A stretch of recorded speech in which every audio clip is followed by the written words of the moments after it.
it made me curious, where I started picking up all the different books, from the Bible to the Gita to the book of the Coming Forth by Day. And I was really curious and having a deeper wonder. And I was like, oh, thank God for the ancestral intelligence. I'm thankful for that divine connection that's like Aang, able to give me those moments. Right? Studies show that the DNA carries memory, instincts, and generational wisdom. Boys! I'm like, what you want, Dad? Can you change the channel for me? I'm like, okay.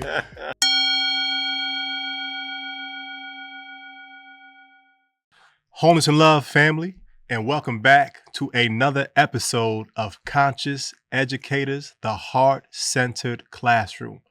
Today, we are going to be diving into something we believe is revolutionary, something ancient, but yet futuristic.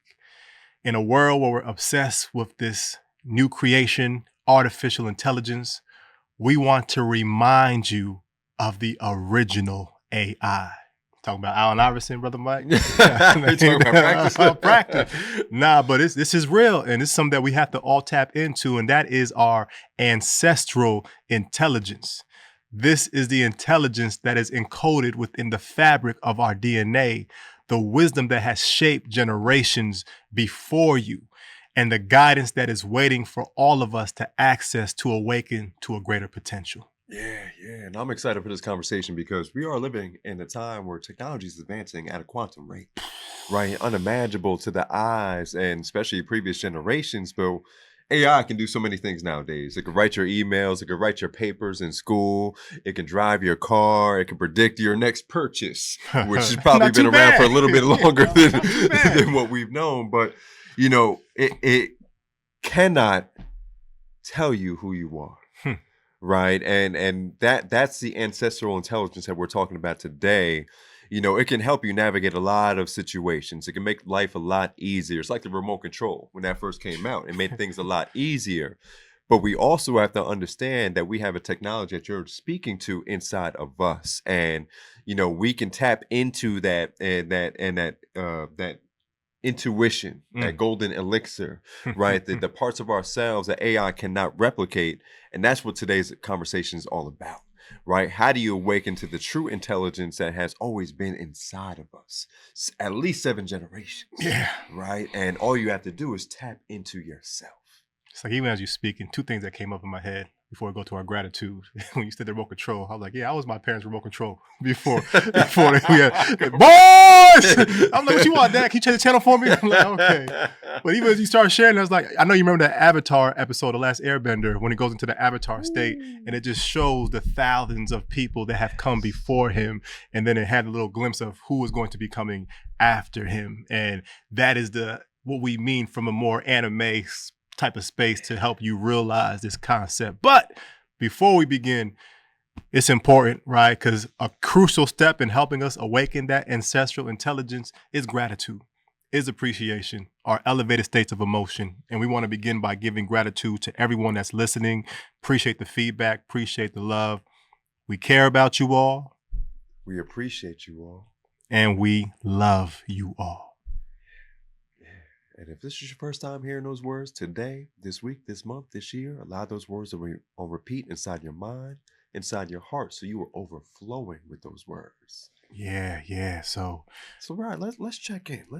Right? Just so we can connect to the humanness, right? The ancestral intelligence inside of ourselves. So, Ron, what's your inner weather report? Man, I don't know, man. This morning, I went to bed at 10 and I just somehow snoozed my alarm at 5:15. I woke up at 6:30 and I'm still tired. You know what I'm saying? So I was a little fatigued, and I was this morning at the Asbury Park High School doing their Black History entrepreneurship panel, and I was inspired. So it was a little cloudiness with that, like that summer day where the sun is right behind the clouds, not like them heavy rain clouds, but just a fatigue cloud. And I noticed how that doesn't allow for me to fully access my ancestral intelligence, where I felt my expression get more clear in the second session, where I could do a little quicker practice again to get myself recentered. But overall, in gratitude, and that is the sun hiding behind the clouds, even with the fatigue. But I got this nice little Evolution fresh tropical citrus pineapple mango with a little bit of green tea inside. So hopefully get a little boost. If y'all want to give a sponsor Evolution, you know, this might not be a bad opportunity. Just did it anyway. Yeah. Oh, wow. That's beautiful. How about you, Brother Mike? For me, man, I woke up a little congested. I woke up in the sweat this morning. And I felt this congestion. It feels like it's on its last limb, like it's coming out of me, which feels good. But that's how my physical body feels. Like my mind is in a clear space. I'm really in a space of gratitude for this past week and everything that's been transpiring within our organization. And that's my gratitude is how our staff, how ourselves and our staff have stepped up in the organization and continued the impact that's deeply connected to our purpose and our passion. And that's the gratitude I'm holding for each one of our staff. Shout out to Erica, shout out to Jacinda, shout out to Krista, shout out to you, Brother Rod, shout out to Keandra, shout out to Kate Sharda, the Jessica. Because Jessica, yes. The J's, I always put the J's together. Jacinda and Jessica. But yeah, shout out to the team for really stepping up and holding things down. And moving through storms together. You know what I mean? But we're not going to talk about adversity. We talked about that in our last podcast, the conflict. But I've been noticing, like, we've been going to a lot of different schools. And every school I'm going to, I'm just planting a seed and asking them, what are your thoughts on artificial intelligence? How do you feel about its impact on education? Because what I'm noticing is a lot of these schools are not even prepared. It's not a big conversation. It's more from a fear-based system based upon the cheating and the not doing the work fairly. And whatever perspective you have, I'm not saying you are right or wrong, but the reality is it is reshaping our future. Education is going to be changing drastically, and us being creative, and we're teaching our youth in our entrepreneurship program how to co-create with AI to sustain their consciousness. Businesses are scaling upward without human beings through AI agents and getting things done on an automated level. Even us as a small organization, like, we're building up our wealth to have bigger roles and a bigger team, but AI has been a huge proponent in supporting us being more effective and efficient, being that we're a small team in a big dream. And it's going to impact our relationships. You're seeing, I watched the CES show, the technology show that they have every year, and it's like so many technologies were therapeutic tools to have conversation with, because sometimes your cousin doesn't want to hear you call them at 1 o'clock in the morning about your problems, or your coworker is not trying to hear about your challenges at home. So you have these devices that are going to be non-judgmental, and it can be strange. I love a human being, but I also like being heard without being judged. And there's so much we're going to have to talk about. But what does it mean for our personal intelligence? Are we going to be outsourcing our thinking, or are we going to be expanding our consciousness through these tools? What are your thoughts, Mike, and how can one better prepare themselves before we tap into this ancestral intelligence? So that's a great question, because now we're starting to ask the question, what is our personal intelligence? And I don't think that question's asked enough when we're talking about AI, because AI is a form of intelligence. Yes, it is. It is a form of intelligence that's outside of you. But there's forms of intelligence that are inside of you. So we have our unique abilities to connect to our body, right? Our mind and our heart. And we have EQ, emotional intelligence. We have our innate human intelligence. We have social, relational intelligence. We have collaborative intelligence. So there's a lot of different intelligences that we can tap into that don't require AI.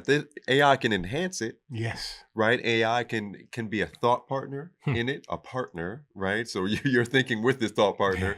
And but we still have to remain grounded in the intelligence that's inside of us, the ancestral intelligence, right? That's the original AI that you mentioned earlier. So, there's ways to enhance all of our intelligence, and we have to make sure we're not putting one intelligence over the other, right? Because I could put all of my intelligence in ancestral intelligence and diminish everything else, the capacities inside of ourselves.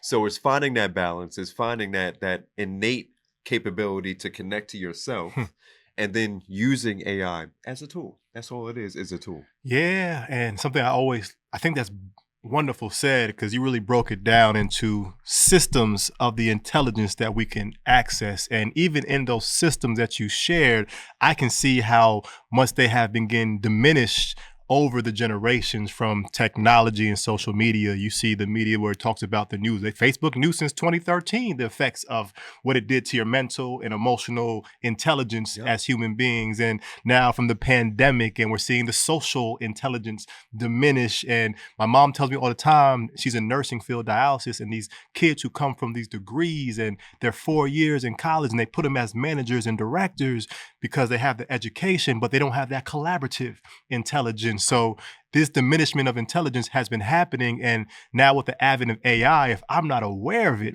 if I don't access my original AI before I tap into the artificial intelligence, I may disconnect more of those aspects of my being. And you were really breaking down like the biological intelligence that exists in us. And Savan Bomar put it in my head at an early age that, man, we are the most advanced piece of technology. Everything is a copy of you, from the camera to the engine you're digesting, the lens of your eyes, to all these different tools that we see that exist are carbon copies and reflections of us. And I believe we are reflections of something greater as well.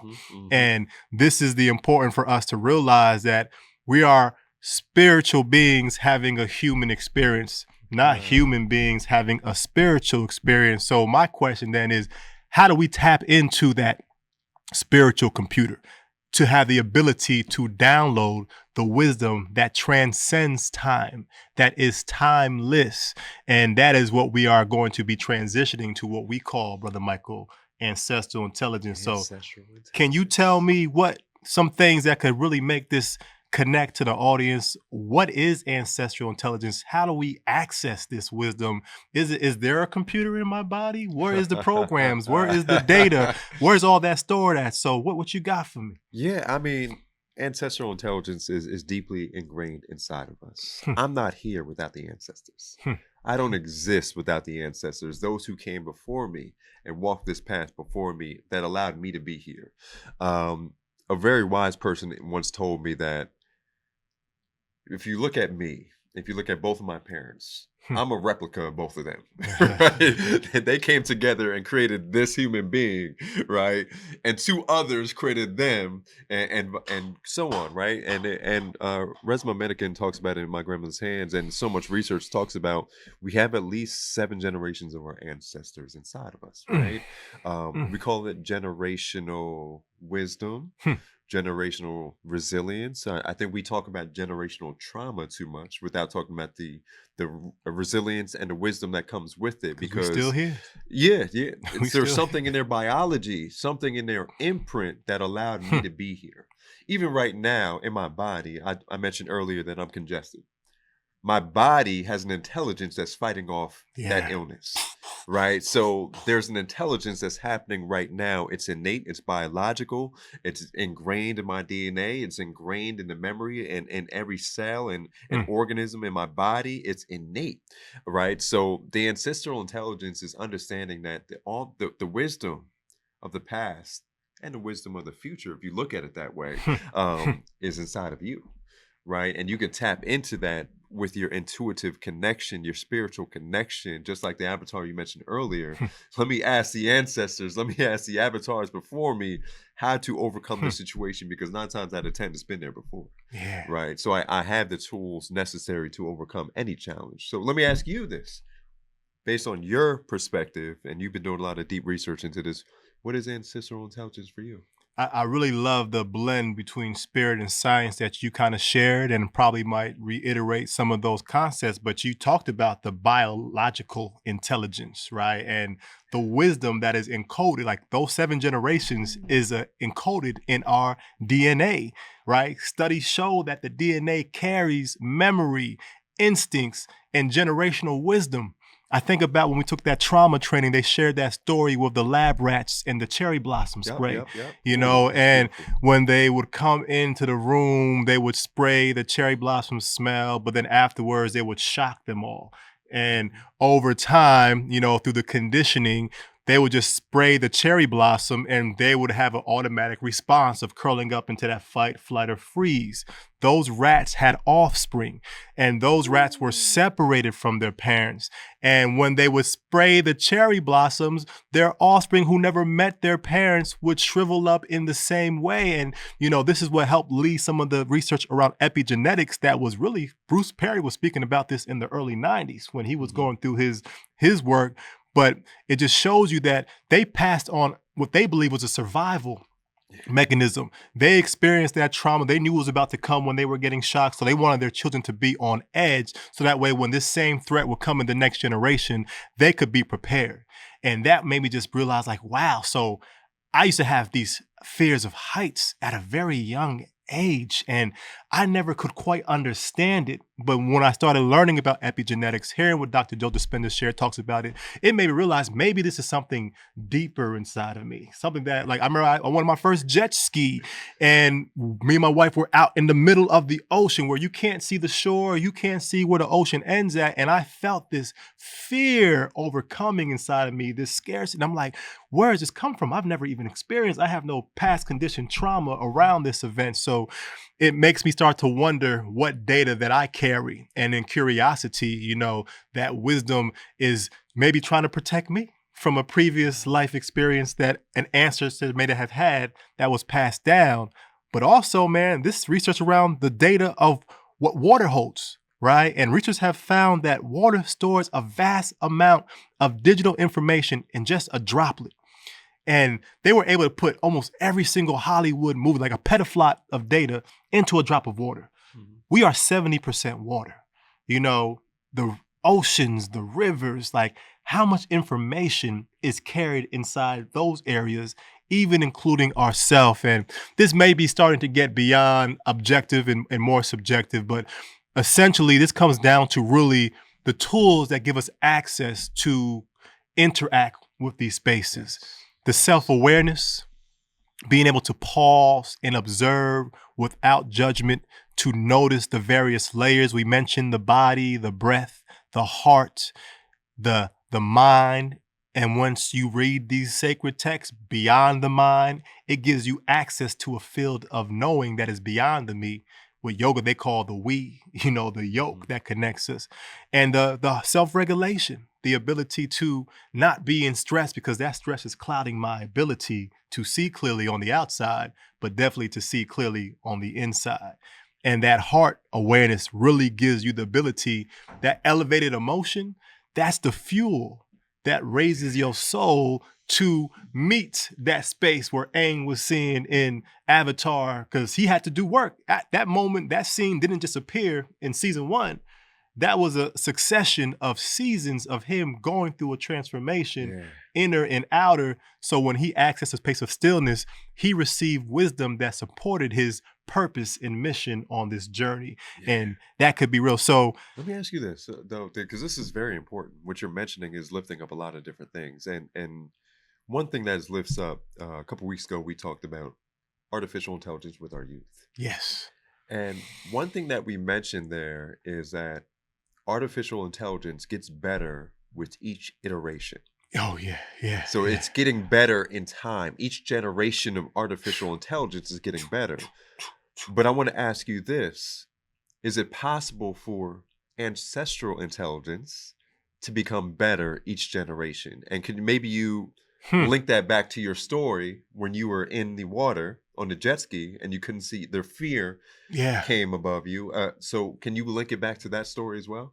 Man, that's a very beautiful question. I hope I can answer this in a way that truly, it's a dope question. And I noticed we spoke about when you shared that we were talking about how AI trains itself. And I was watching some of the IBM videos and OpenAI and some of these robotics, and they were sharing that in this AI, they can go through a physical simulation of robotics, but also they can recreate that physical simulation into a digital simulation where they're running millions of simulations per minute, per second.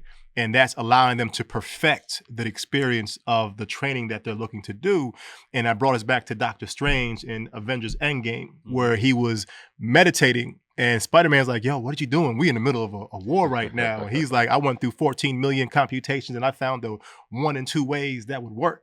And that's the same power and ability. So when I left the beach, after we got back, I sat inside of myself and I replayed that scene over and over. And then I noticed my breathing pattern. Oh, it was in my chest and shallow. I noticed my body clenching up. It was tensing. I felt my heart not in a state of coherence, but in a state of palpitation. So all I did, I played, because we going back to Just Keep the next day. You know what I'm saying? I hope, well, so I saw that price tag. I was like, baby, it's going to go one day. You know what I'm saying?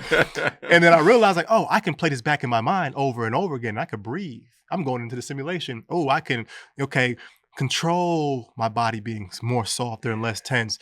And now we started doing our surf camp. And I remember when Chris took me out deep into the water, I started to sense some of that, but a wisdom of intuition, that ancestral space allowed me to be like, yes, there was a point that we were in fear, but let's evolve the program. Use your breath. Let's go out a little further with him. Challenge your ability to go into that space. And I feel like it wasn't a full upgrade. There still was a little bit of, discomfort, but a lot more trusting and knowing a faith that something is guiding me and bringing me back to the waters, because my astrological sign, I'm a Cancer. That's the water sign. You know what I'm saying? We were told, me and my wife, when we started dating, like, you guys need to live by water. And I zoom out of the map and I'm like, yeah, it looks far away from being in Neptune, but we right by the water. So I would say that is a way that could best relate. But yeah. That's powerful, because just like the cherry blossom research that you talked about earlier, your ancestral intelligence is now creating a different pathway for your children and your offspring. Because they may go out in water and never have that fear, right? Because you overcame it within yourself. Yeah. And that's how the ancestral intelligence becomes better and better each generation. I would say my son, K. Rue, you could probably recall too, he was definitely running towards the water when we first started going to the beach. So That's powerful. Okay. So I'm curious, when was the last time, Brother Mike, you trusted your instincts and it guided you towards something powerful, where you were like, you know what, the logic is saying this to me, but the deeper wisdom inside of me is guiding me in this direction? I'll say, I'll give you a big example. Not the last example, but a big example. Okay. About 8 years ago, I left my full-time job. I took a leap of love. I remember. Right. But there was something inside of me calling for me to do something different. To be something different, to be actually what I wanted to be in the world, and to really follow my purpose, and to leave the safety of job security, healthcare, benefits, and all that, and to really follow my purpose. And so that was a time where I sat deeply and like, wow, what am I meant to do? This job is very comfortable. I'm doing very well, right? They're paying me. They're offering me a raise to stay a little bit longer. Yeah, benefits are cheap, like $20. Should have quit 6 months ago. and I'm like, okay. So listening to myself and listening to that yearning, right? Because that didn't come from here. It came from something deep inside of me. And it was the parts of me that would sit in stillness and in silence that would speak to me. Like, oh, you're not meant to do this, right? Or you're finding the most joy when you're doing something. Because at that time, we were 3 years into kids. Yeah. And I'm like, I find the most joy around 4 to 5 o'clock in the day, after work. After the 8-hour shifts. And so that was a moment where I was like, ooh, those instincts were very much alive. It felt like the ancestors were talking to me, and it kind of confirmed when I had different readings and spiritual readings that said, okay, we had to get you from here to here, right? We needed you to go through this so you can get to this. Yeah. And I was like, oh, okay. So all those heartbreaks, the pain, the jobs, the relationships, it all made sense, right? It was all meant to bring me to this moment right here, right now. And I was like, oh, thank God for the ancestral intelligence. I'm thankful for that divine connection that's like Aang, able to give me those moments where it's like, okay, this is meant for you. Yeah. Right. So that was something that really shaped my future.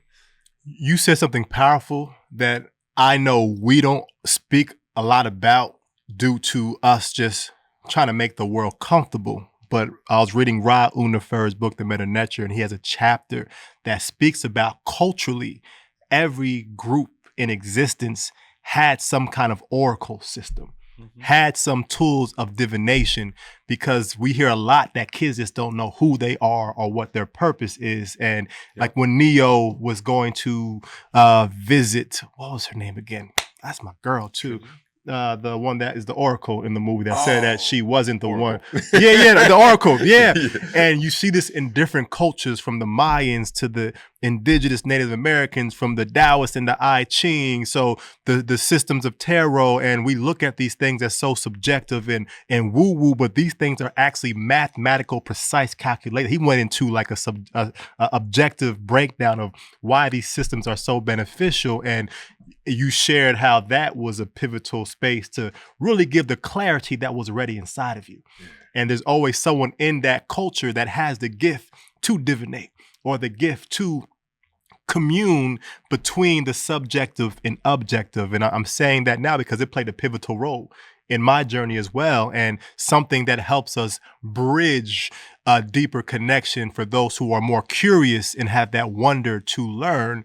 But we're going to transition now to a little bit more objective, a blend of the spirit and science. And I'm going to ask you, Brother Mike, you have done a lot of work around Dr. Lisa Miller's Awakened Brain. This is going to be an episode by itself, but it is a bridge that connects us to our ancestral intelligence. But please share me from some of the insights around her work of the Awakened Brain, you know, the awakened awareness, the achieving awareness, and how those can essentially build us a stronger bridge to this ancestral intelligence that we all have access to. I think Dr. Lisa Miller's work really shows us that spirituality is innate. It's connected to the neural networks in our brain. It's something that we all have access to, and with practice, whether that's meditation, whether that's prayer, and just being out in nature, whatever that means to you, it enhances part of yourself that's able to connect to the awakened awareness. Awakened awareness doesn't see anything as separate. Everything is happening in on purpose. Where achieving awareness, rightfully so, gets us to work on time. It gets us good grades in school. It gets us those promotions that we need or we want, desire. And, you know, but the goal is, because we are human, so we're going to have achieving awareness. There's going to be some level of competition. You know, there's no sports industry without it, right? So awakened awareness and achieving awareness are meant to be together. So you can't be overstimulated on one over the other. Balance is key. And so awakened awareness, if I'm all awakened awareness, maybe I'm going off like the world is in shambles right now, and I go off in the mountains like, oh, nothing's wrong. So I'll just, you know, met a few folks like that haven't we, on our journey. You know, and we're missing our opportunity to integrate and to be fully here, be fully human, and be fully spiritual.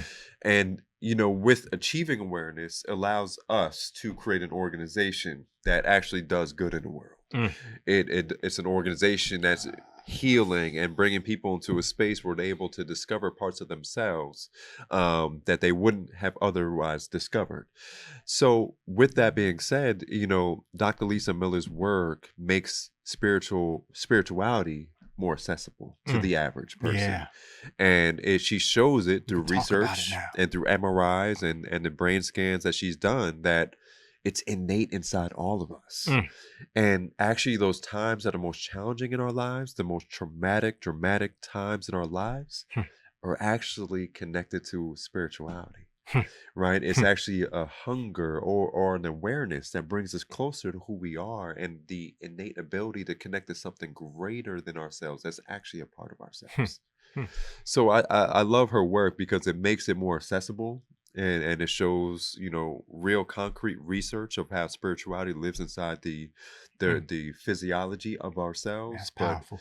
It's powerful. And also it shows us that we also have to tap into the unknown to connect to that space. It's a paradox there. And this seems very universal. Yeah. Like, it doesn't seem like got to be a specific religious group. or have a specific faith. Like these are skills that you can integrate into whatever beliefs are. And I remember you shared and introduced this work to us about, the difference in her research between folks who they call themselves spiritual and religious. Yeah. And can you just touch on that real briefly before we go into this framework? Yeah, let me just mention she had 4 quadrants of folks that she did research on. Okay. Right? She had folks who had no religion and no spirituality. Right. And her research showed that those folks had higher levels of depression and a risk for substance abuse, suicidal ideation, and so forth. And then next to that quadrant, you had the folks who were religious and not spiritual. Now, her research shows that those people closely correlated. Right, the spirituality was the golden ingredient. Just showing up to the process and just kind of like this. I'm going to church. I'm getting my baptism. Yeah, I'm doing what I need to do. I'm folling the orders. See me, God? Yes. It's probably more achieving awareness. Yeah. I went to church every Sunday. Right, I went to. I did that. I see you in the back, brother. 10 times a day. But the top 2 quadrants were that which was no religion. And spirituality, and then you had religion and spirituality. Those 2 correlated the most in her research. Okay. And it showed that spirituality really is the universal principle that activates that innate greatness inside of ourselves that they call spiritual, the golden elixir, and so many other different names and so many other different traditions.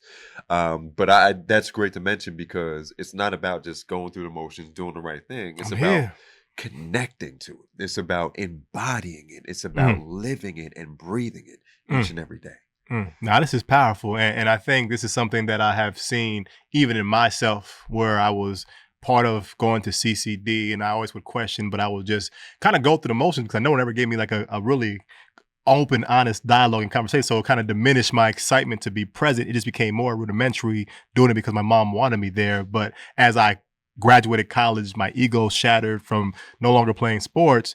It made me curious where I started picking up all the different books from the Bible to the Gita to the book of the Coming Forth by Day. And I was really curious and having a deeper wonder, and then meditation and prayer and stillness and changing my diet. All those allow for me to access a part of me that led me to a similar journey, like you mentioned, of leaving your job. And I appreciate that breakdown. We're going to go even deeper in another episode because it really requires its full attention, because it is a great bridge that makes this conversation a lot lighter versus having to deal with the division and the judgment that we carry in our different beliefs, where I believe it doesn't have to be that way.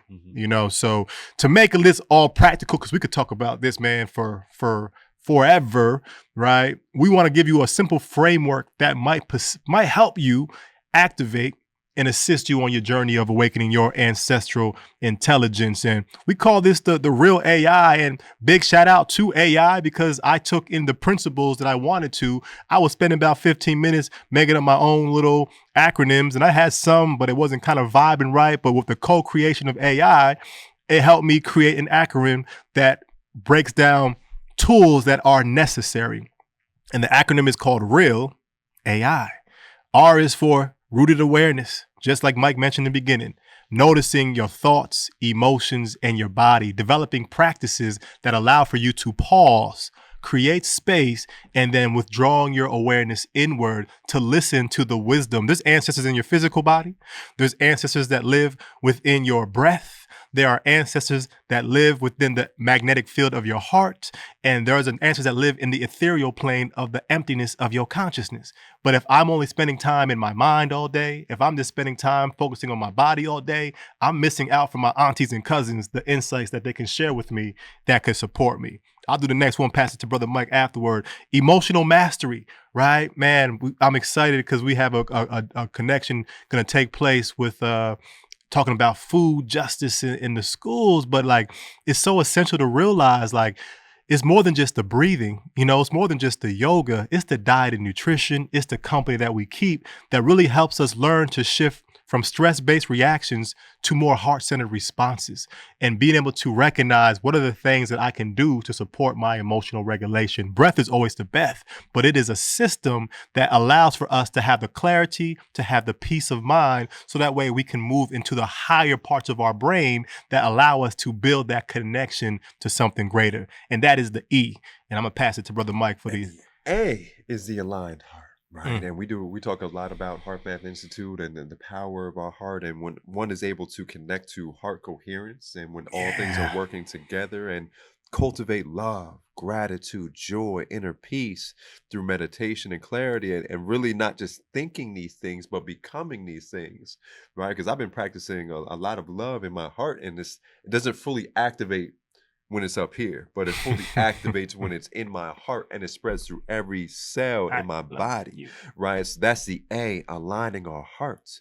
And the L is listening in silence, Vipassana. listening in stillness, and developing the ability to hear intuitive downloads. Because when I'm still, when I'm silent, I'm able to listen to those intuitive guidance, or I'm able to connect to the higher messages that are coming from my subconscious. And someone may wonder, it's like, where is this coming from? Where are these dreams coming from? In my dreams this week, like everything happened the way it's supposed to happen.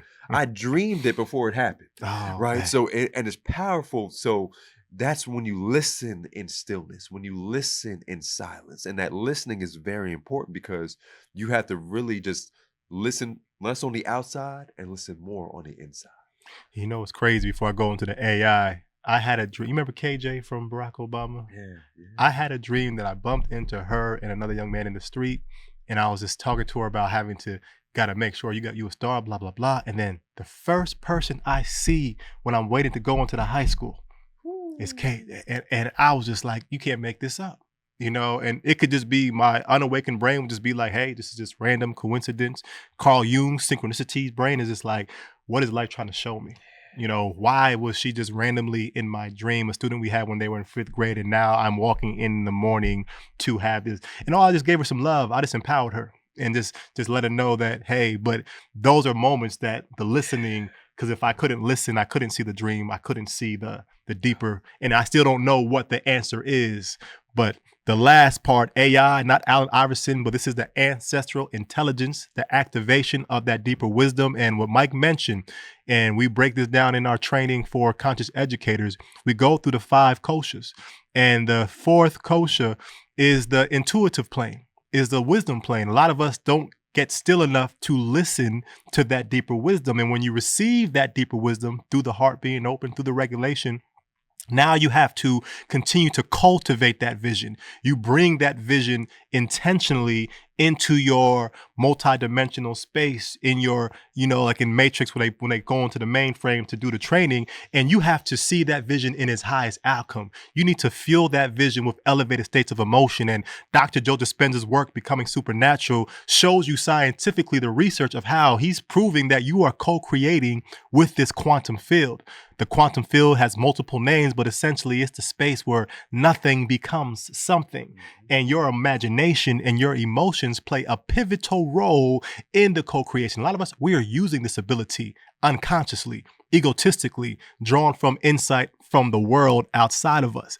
But we're looking to pull this wisdom from the space that is divinely connected to us, so that way we can amplify not my will, but thy will, not the me, but the we, and really let that be a grounding force in this journey. You know what I'm saying? So I'm curious, Brother Mike, we're going to end on this. We're not going, because the practice would be the framework, but we're just going to leave you with that framework to really have that as a tool to support and assist you to just be more curious about the possibilities. But I want to really check in with you, Mike, and recognize, like, how do you use these practices to strengthen you, and what personal stories around developing as you have matured? And I've seen both us grow, you grow in your own spiritual wisdom, where it's like we're not forcing our spiritual growth. We are like more surrendering. So I'm curious, which of these practices truly transform you the most, and which one would you say that I would like to work on a little bit more? I say listening in stillness is something I've listened to the most. And That's been a powerful practice. I do want to mention this because in stillness, in meditation, and in my spiritual practice over time, there was a lot of shedding that took Mm. place. Because sometimes in stillness, I had to see things I didn't want to see. I seen it. It's Mm. actually in Black Panther and Wakanda. Sometimes you go to the ancestral plane, you see somebody you didn't want to see. It's like, oh, okay, what is he? I didn't ask for this.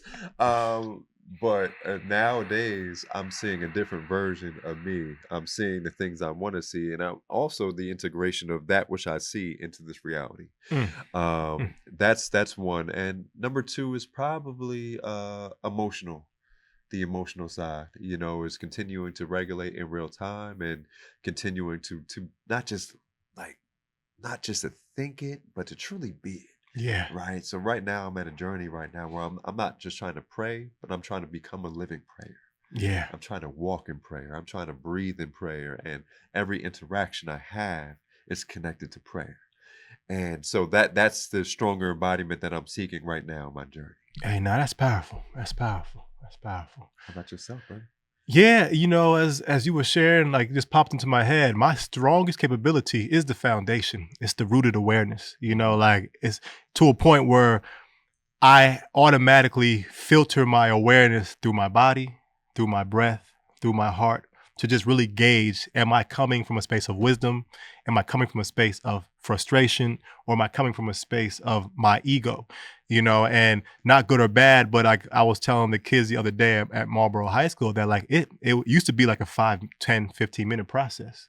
But now some of this happens instantaneously where I'm able to draw my focus inward, and that creates a buffer of space where I can respond more and react. I will say about 80, 90% time I am responding, but there are moments every now and then where I realize there's still growth and transformation. Now, what I would like to definitely expand upon and I've been working on lately is that deeper stillness. I reckon I have a strong connection antenna to those first three layers of the kosas, your body, your energetic space, your emotions, and even just watching the mind. But I want to be able to create space where I can access this plane that's beyond my mind. And that is where the wisdom that I really supports me, especially when we deal with adversity and difficult times. And I've been prioritizing that by I have to get up early because I can't if my sons are getting up at 7 o'clock, 6:30, it's going to disturb that deeper stillness. I can be in the other planes and still gain some great wisdom. But if I want to get that potence, that clarity, I need to create space where I am alone and able to navigate within me. And it's a journey. And I'm definitely excited because I know the further I climb, that is just setting a platform and foundation for where my children are going to begin their journey as they continue to elevate. Yeah. Beautiful. That's beautiful. And that's the goal, is for all of us to find that pathway, using this framework, the real, and many other frameworks that are out there, but helping you guide you to the higher plane of your own dimension. No, that's facts. And I know educators, human beings, like, AI is coming and it's real, but we in our programming, our conscious leadership and entrepreneurship, we know we're doing yoga, we're doing real breath work, because if we can awaken the ancestral intelligence within these youth, we know when they start to use these tools, when we provide the framework of being conscious and having discernment and not offshoring your awareness, they'll begin to create something that we have never seen before. But it has to be guided by something deeper. It cannot be guided by the egoic needs. It cannot be guided by the desires of the world and materiality. It's going to happen. We're going to see it. But if we have any say within this journey, we're going to allow it to be more purposeful so that the wisdom of our ancestors isn't just artificial history book. It is the story that lives in the fabric of our bones and our DNA. It's the story that keeps on living. Yeah. It's the eternal story that passes on from generation to generation. So, man, we coming to wrap things up, man. But I really invite you, to connect to one thing, one inner wisdom this week, right? That's we call it the soul work within our youth, but I invite you to connect to your own inner wisdom. What does that look like? Is it inside your body, your breath, your heart? But connect to one inner wisdom this week.